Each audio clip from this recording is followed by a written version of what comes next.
हरे कृष्ण, जय श्री हरि। हे प्रिय भक्तों, आज का यह पावन द्वादशी दिवस अत्यंत ही मंगलकारी है।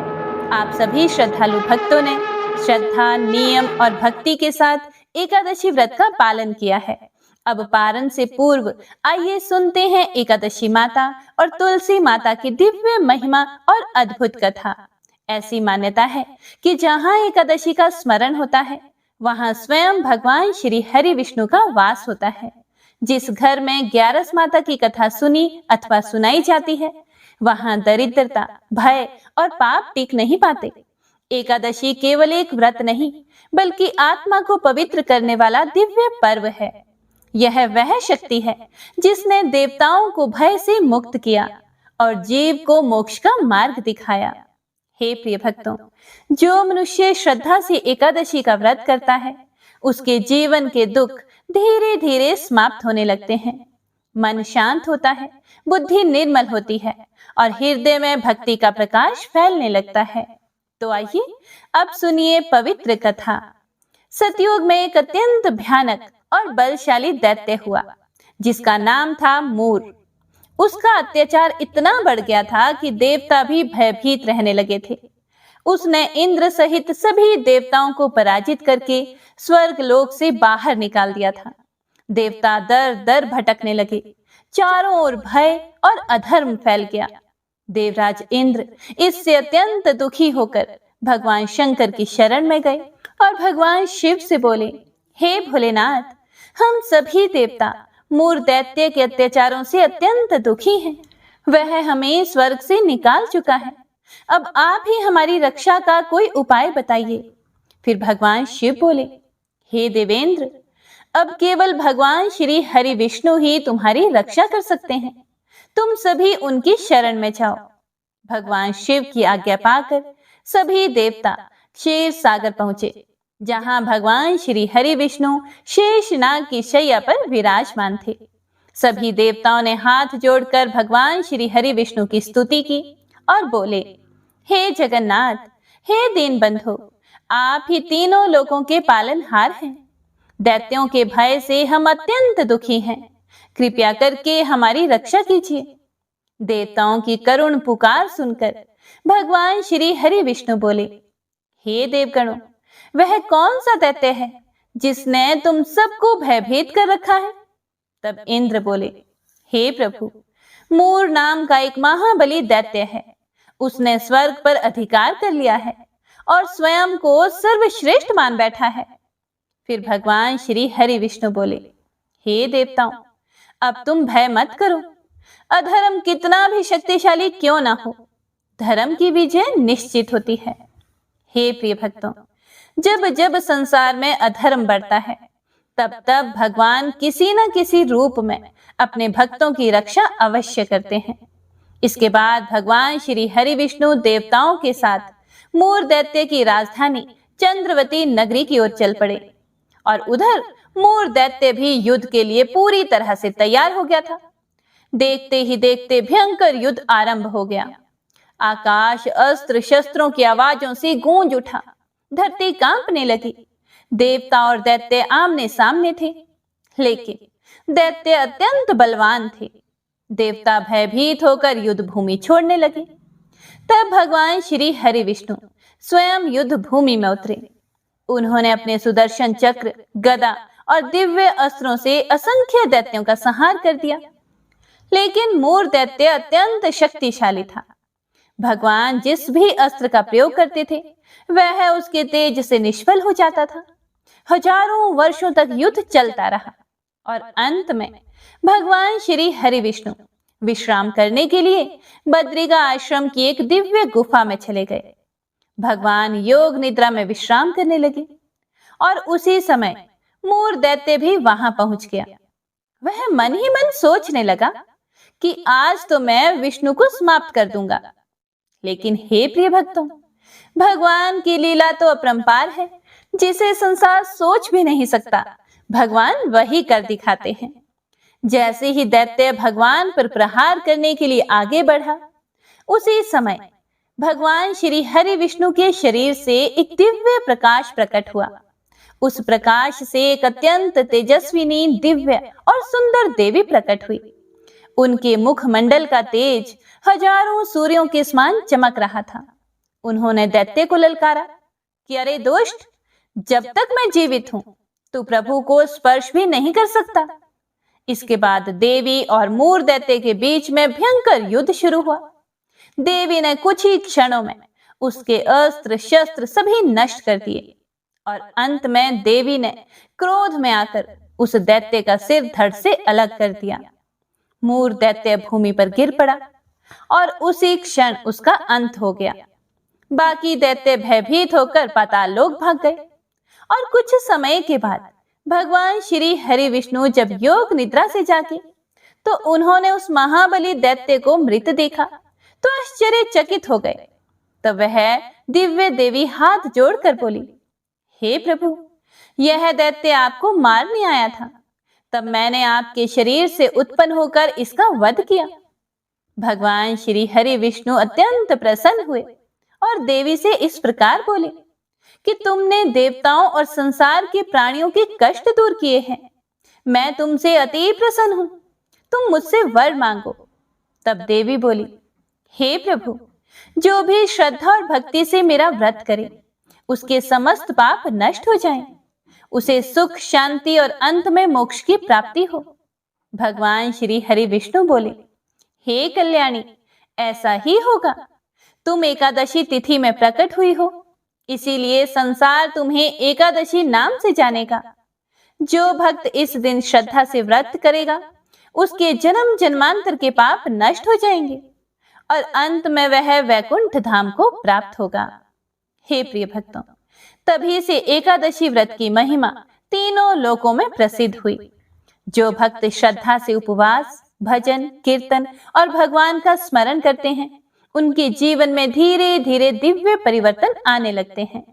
जहां एकादशी का व्रत होता है वहां रोग दूर होते हैं, घर में सुख समृद्धि आती है, मन में भक्ति जागती है और अंत समय में श्री हरि अपने भक्त का हाथ पकड़कर उसे अपने धाम में ले जाते हैं। यह कथा हमें यह सिखाती है कि अहंकार और अधर्म चाहे कितने भी शक्तिशाली क्यों ना हो, अंत में उनकी हार निश्चित है। भगवान अपने भक्तों की रक्षा अवश्य करते हैं। एकादशी का व्रत केवल भूखे रहने का नाम नहीं है, बल्कि मन, वचन और कर्म की पवित्रता का पर्व है। जो भक्त श्रद्धा, संयम और भक्ति से 11 माता का व्रत करते हैं उनके जीवन के पाप नष्ट होते हैं और उन्हें भगवान श्री हरि विष्णु की असीम कृपा प्राप्त होती है। इसीलिए हे प्रिय भक्तों, हर एकादशी को भगवान का नाम जपिए, क्रोध और बुराई से दूर रहिए, गरीबों और जरूरतमंदों की सहायता कीजिए और सच्चे मन से श्री हरि का स्मरण कीजिए। भगवान श्री हरि विष्णु और 11 माता की कृपा आप सभी भक्तों पर सदा बनी रहे। हे प्रिय भक्तों, आप सभी भक्तों ने श्रद्धा, नियम और भक्ति के साथ एकादशी व्रत का पालन किया है। अब वह शुभ घड़ी आ चुकी है जब द्वादशी के पावन समय में पारण करके इस व्रत को पूर्ण किया जाता है। एकादशी का व्रत जितना महान माना गया है उतना ही महत्व उसके पारण का भी बताया गया है। शास्त्रों में कहा गया है कि यदि द्वादशी के शुभ मुहूर्त में पारण ना किया जाए तो व्रत का पूर्ण फल प्राप्त नहीं होता। लेकिन हे प्रिय भक्तों, क्या आपने कभी सोचा है कि पारण का समय इतना महत्वपूर्ण क्यों माना गया है? तो आज की यह पावन कथा हमें यही समझाती है। सूर्य वंश में एक महान धर्मात्मा राजा हुए महाराज अम्बरीश। वे संपूर्ण पृथ्वी के सम्राट थे। धन, वैभव और ऐश्वर्य की उनके पास कोई कमी नहीं थी, लेकिन फिर भी उनके मन में अभिमान बिल्कुल नहीं था। वे जानते थे कि संसार का सुख तो क्षणिक मात्र है और भगवान श्री हरि की भक्ति ही जीवन का सच्चा धन है। उनका मन हर समय भगवान श्री हरि के चरणों में लगा रहता था। वे जप, भजन, सेवा और हरि नाम में ही आनंद अनुभव करते थे। और दूसरी ओर दुर्वासा मुनि महान तपस्वी और सिद्ध योगी थे। वे बहुत ही तेजस्वी थे, लेकिन उनका स्वभाव अत्यंत क्रोधी था। तीनों लोकों में उनके क्रोध की चर्चा होती थी। एक बार महाराज अम्बरीश ने अपनी रानी के साथ महाद्वादशी सहित वर्ष भर की एकादशियों का व्रत अत्यंत नियम पूर्वक किया। वे निर्जल रहकर भगवान की भक्ति में लीन रहे और वर्ष के अंत में अंतिम एकादशी आई। राजा ने पूरी श्रद्धा से भगवान श्री हरि विष्णु की पूजा की, ब्राह्मणों को भोजन करवाया और दान दक्षिणा भी दी। अब द्वादशी के दिन पारण का समय निकट था और उसी समय दुर्वासा मुनि उनके महल में आ पहुंचे। राजा ने हाथ जोड़कर उनका स्वागत किया और उनसे कहा कि हे मुनिवर, कृपया करके प्रसाद ग्रहण करके मुझे धन्य कीजिए। फिर दुर्वासा मुनि बोले, हे राजन, मैं पहले यमुना में स्नान करके आता हूं, फिर भोजन करूंगा। और ऐसा कहकर वे वहां से चले गए। लेकिन हे प्रिय भक्तों, समय बीतने लगा और द्वादशी का शुभ पारण मुहूर्त समाप्त होने में अब केवल कुछ ही क्षण शेष बचे थे। राजा अम्बरीश बड़े चिंतित हो गए और वे सोचने लगे कि यदि मैं पारण समय पर नहीं करूंगा तो वर्ष भर की एकादशी का नियम मेरा टूट जाएगा, और यदि मैं भोजन कर लूं तो अतिथि और ब्राह्मण का अपमान हो जाएगा। हे प्रिय भक्तों, यह वास्तव में धर्म की कठिन परीक्षा थी। राजा ने विद्वान ब्राह्मणों से पूछा कि ऐसी स्थिति में मुझे अब क्या करना चाहिए। तब ब्राह्मणों ने कहा कि हे राजन, यदि आप भगवान का चरणामृत ग्रहण कर लें तो पारण भी हो जाएगा और भोजन भी नहीं माना जाएगा। तब राजा अम्बरीश ने भगवान श्री कृष्ण का चरणामृत ग्रहण किया और दुर्वासा मुनि की प्रतीक्षा करने लगे। और उधर दुर्वासा मुनि को ध्यान में यह ज्ञात हो गया कि राजा ने जल ग्रहण कर लिया है, और वे क्रोध से भर उठे और वे बोले कि इस राजा ने मेरा अपमान किया है। और क्रोध में उन्होंने अपनी एक जटा तोड़ी और उससे एक भयंकर अग्नि दैत्य उत्पन्न कर दिया। वह दैत्य राजा अम्बरीश को भस्म करने के लिए दौड़ा। लेकिन हे प्रिय भक्तों, जो सच्चे मन से भगवान का आश्रय लेते हैं उनकी रक्षा स्वयं भगवान करते हैं। राजा अम्बरीश शांत खड़े रहे। उनके मन में भय नहीं था, केवल श्री हरि का स्मरण था। तभी भगवान श्री हरि का सुदर्शन चक्र वहां प्रकट हुआ। उसने उस अग्नि दैत्य को तुरंत भस्म कर दिया और उसके बाद सुदर्शन चक्र दुर्वासा मुनि के पीछे दौड़ पड़ा और दुर्वासा मुनि भयभीत होकर तीनों लोकों में भागने लगे। वे ब्रह्मा जी के पास गए, भगवान शिव के पास गए, लेकिन कोई भी उन्हें सुदर्शन चक्र से बचा नहीं सका। अंत में वे भगवान श्री हरि विष्णु के पास पहुंचे और उनसे बोले कि हे प्रभु, मुझसे अपराध हो गया है, कृपया करके मेरी रक्षा कीजिए। तब भगवान श्री हरि बोले, हे मुने, मैं अपने भक्तों के प्रेम से बंधा हुआ हूं। जो मेरे भक्त का अपमान करता है वह मेरा ही अपमान करता है। भगवान ने आगे कहा कि यदि तुम रक्षा चाहते हो तो महाराज अम्बरीश के पास जाओ और उनसे क्षमा मांगो। दुर्वासा मुनि तुरंत वापस राजा अम्बरीश के पास पहुंचे। वे उनके चरणों में गिर पड़े और क्षमा मांगने लगे। तब राजा अम्बरीश अत्यंत विनम्र भाव में बोले। उन्होंने तुरंत भगवान से प्रार्थना की कि हे प्रभु, यदि मैंने सच्चे मन से आपकी भक्ति की है तो कृपया दुर्वासा मुनि की रक्षा कीजिए। राजा की प्रार्थना सुनते ही सुदर्शन चक्र शांत हो गया। हे प्रिय भक्तों, कहते हैं कि जिस समय से दुर्वासा मुनि भागे थे उस समय से लेकर उनके लौटने तक राजा अम्बरीश ने स्वयं भी भोजन नहीं किया था। वे उनकी प्रतीक्षा करते रहे। दुर्वासा मुनि यह देखकर भावुक हो गए। फिर उन्होंने कहा कि आज मैंने जान लिया कि भगवान अपने भक्तों से कितना प्रेम करते हैं। इसके बाद दुर्वासा मुनि ने प्रसाद ग्रहण किया और तब महाराज अम्बरीश ने भी अपने परिवार सहित पारणा किया। हे प्रिय भक्तों, तो इस कथा से हमें यही शिक्षा मिलती है कि एकादशी का व्रत श्रद्धा और नियम से करना चाहिए। द्वादशी का पारण शुभ मुहूर्त में अवश्य करें और भगवान अपने भक्तों की रक्षा स्वयं करते हैं। सच्ची भक्ति में अहंकार नहीं बल्कि विनम्रता होती है। यदि हम सच्चे मन से भगवान श्री हरि का स्मरण करें, नियम पूर्वक एकादशी का पालन करें और विनम्र बने रहें तो भगवान हर संकट में हमारी रक्षा अवश्य करते हैं। भगवान श्री हरि विष्णु और 11 माता की कृपा आप सभी भक्तों पर सदा सर्वदा बनी रहे। तो प्रेम से बोलिए श्री हरि विष्णु भगवान की जय, बोलिए 11 माता की जय। अब प्रेम और श्रद्धा से सुनिए तुलसी माता की यह अत्यंत पावन और हृदय को भक्ति से भर देने वाली कथा।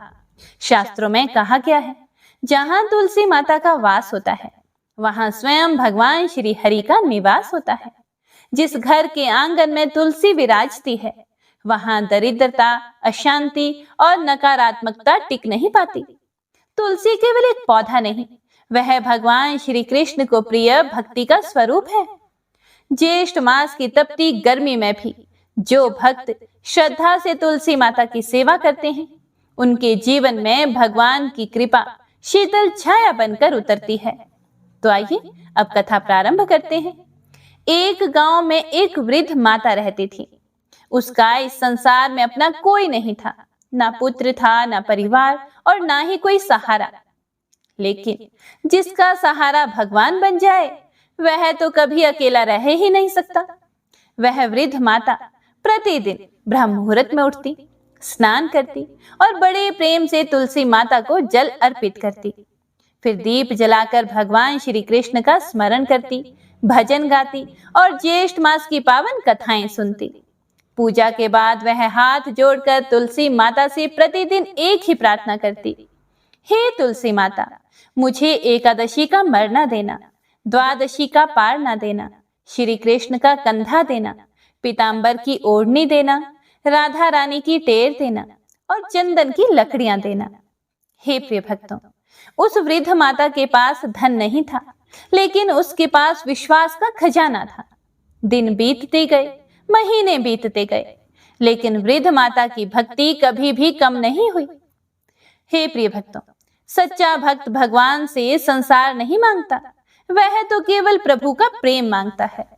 अब धीरे धीरे वृद्ध माता की आयु अधिक होने लगी और उधर तुलसी माता यह सोचकर चिंतित रहने लगी कि मैं अपने भक्त को सब कुछ दे सकती हूँ, लेकिन श्री कृष्ण का कंधा कहां से लाऊं? कहते हैं कि हे प्रिय भक्तों, भक्त की सच्ची पुकार सीधे भगवान तक पहुंचती है। एक दिन भगवान श्री कृष्ण ने तुलसी माता से पूछा, हे तुलसी, तुम आजकल इतनी उदास और मुरझाई हुई क्यों दिखाई दे रही हो? फिर तुलसी माता बोली, हे प्रभु, एक वृद्ध माता प्रतिदिन बड़ी श्रद्धा से मेरी पूजा करती हैं। वह रोज यही वर मांगती हैं कि उसे श्री कृष्ण का कंधा मिले। अब मैं सोचती हूँ कि यह वरदान मैं कैसे पूर्ण करूं? भगवान श्री कृष्ण मुस्कुराए और बोले, हे तुलसी, जो भक्त सच्चे मन से भक्ति करता है उसकी लाज मैं स्वयं रखता हूँ। भगवान आगे बोले कि तुम चिंता मत करो, समय आने पर मैं स्वयं उसकी हर एक इच्छा पूर्ण करूंगा। कुछ समय के बाद ज्येष्ठ मास की एकादशी का पावन दिन आया। वृद्ध माता रोज की तरह स्नान करके तुलसी माता की पूजा कर रही थी। वह परिक्रमा करते करते भगवान का नाम जप रही थी, राधे कृष्ण, और तभी अचानक उसे चक्कर आया और वह तुलसी माता के पास ही गिर पड़ी और कुछ ही क्षणों में उसने भगवान का नाम लेते लेते अपने प्राण त्याग दिए। हे प्रिय भक्तों, जिसके होंठों पर अंतिम समय में भगवान का नाम हो उसका जीवन सफल हो जाता है। पूरा दिन बीत गया। जब अगले दिन भी वृद्ध माता के घर का दरवाजा नहीं खुला तो पड़ोसियों को चिंता हुई और वे अंदर चले गए। तो अंदर उन्होंने देखा कि वृद्ध माता तुलसी के पास शांत भाव से पड़ी हुई थी। उसका संसार में कोई अपना तो था नहीं, इसीलिए गांव वालों ने मिलकर उसके अंतिम संस्कार की तैयारियां की। लेकिन हे प्रिय भक्तों, जब वे वृद्ध माता की देह उठाने लगे तो लाख कोशिशों के बाद भी उसे कोई हिला तक नहीं सका। सब बड़े आश्चर्य में पड़ गए। उसी समय वहां पर एक सुंदर बालक आया।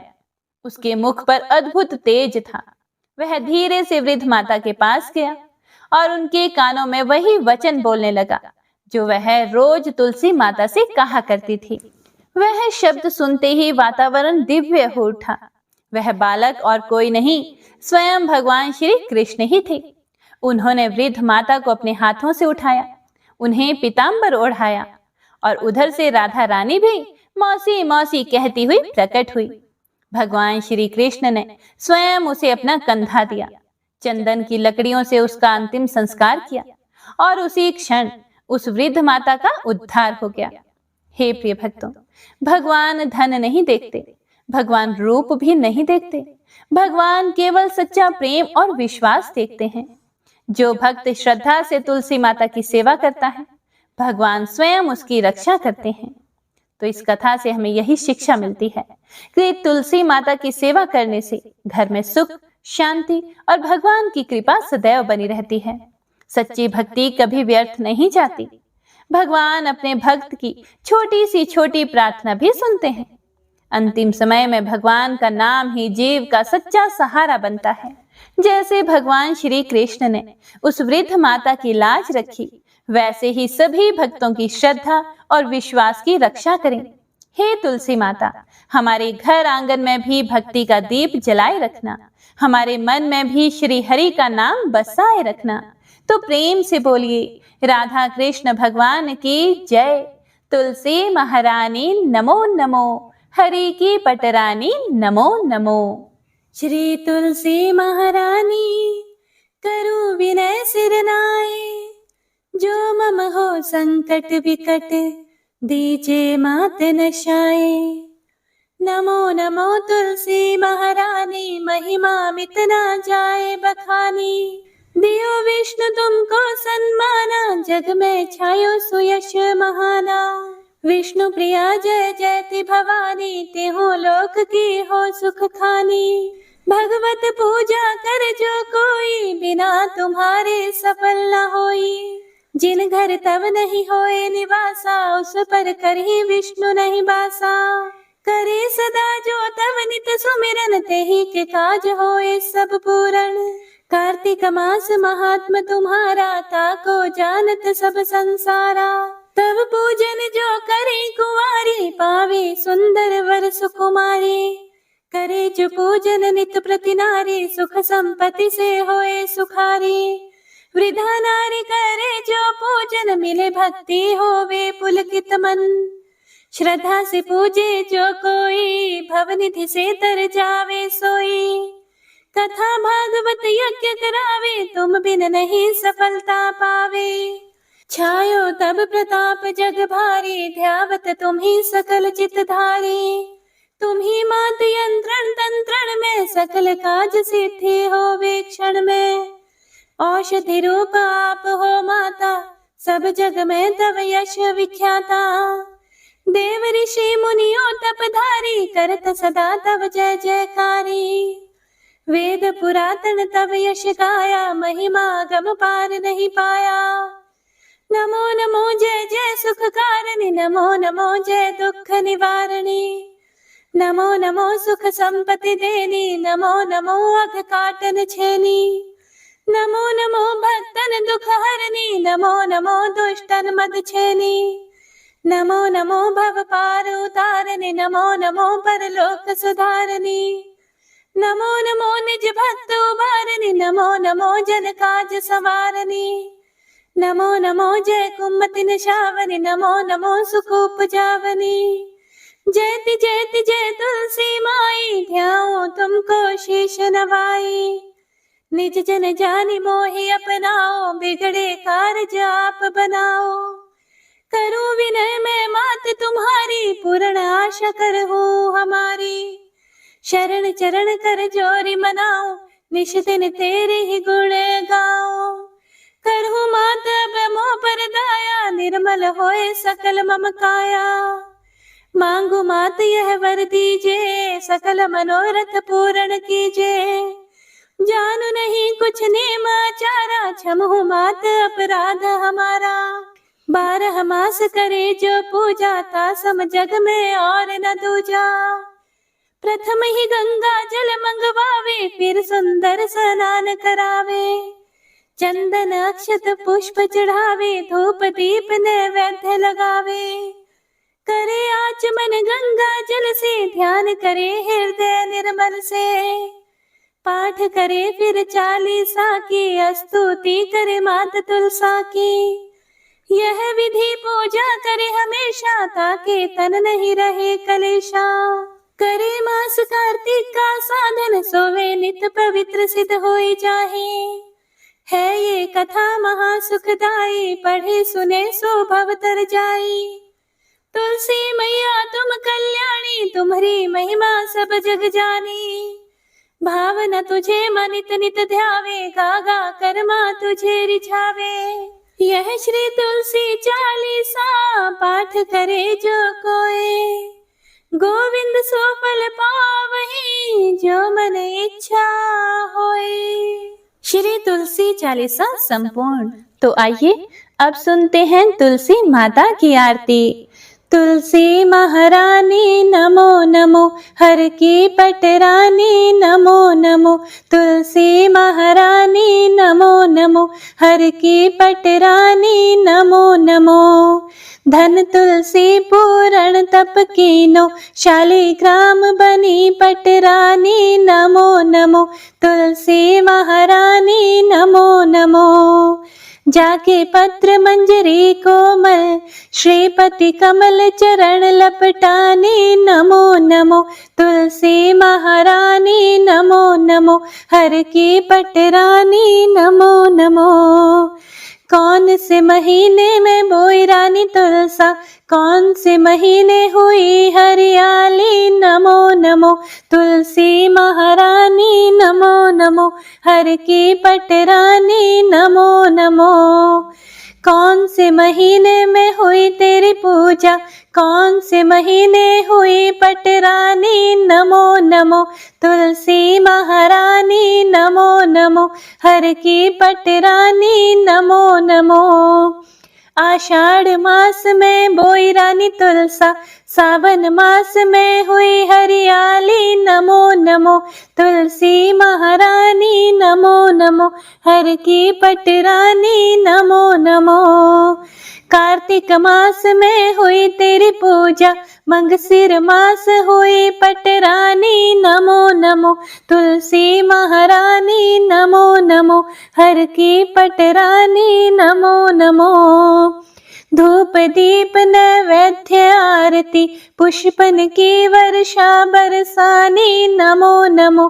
तुलसी महारानी नमो नमो, हर की पटरानी नमो नमो।